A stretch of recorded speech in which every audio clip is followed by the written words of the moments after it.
নৌকা আমরা অনেকেই দেখেছি, ছোট্ট থেকে বড় অনেক ধরনেরই নৌকা হয়। আর এখন আমি যে নৌকার উপর চেপে রয়েছি সেটা প্রায় 200টা ক্যাপাসিটির নৌকা, অর্থাৎ 200টা পার্সনকে এই নৌকাটা ক্যারি করতে পারে। সম্পূর্ণ নৌকাটি কিন্তু শাল কাঠ দিয়ে তৈরি, যেটা অনেক বেশি এক্সপেন্সিভ। আর নৌকার দাম সম্বন্ধে ভিডিওর একটু পরে আমি আপনাদেরকে জানাবো।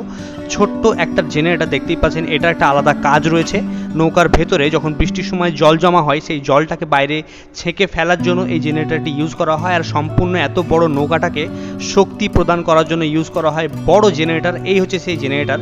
আর নৌকার তলদেশ আমরা অনেকেই দেখিনি যে নৌকার ভেতরটা কেমন হয়, তো আমি আপনাকে নৌকার তলদেশটা দেখাচ্ছি। এই দেখতে পাচ্ছেন সম্পূর্ণ ফাঁপা, ভেতরের ডিজাইনটা কত সুন্দর। এর মাধ্যমে নৌকা কিন্তু জলে ভেসে থাকে।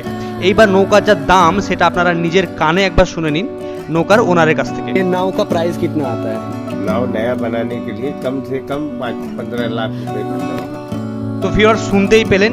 তো এইবার আমি আপনাকে যে জিনিস দেখাবো, এই রিং জিনিসটা, এটার কি কাজ একটু কমেন্ট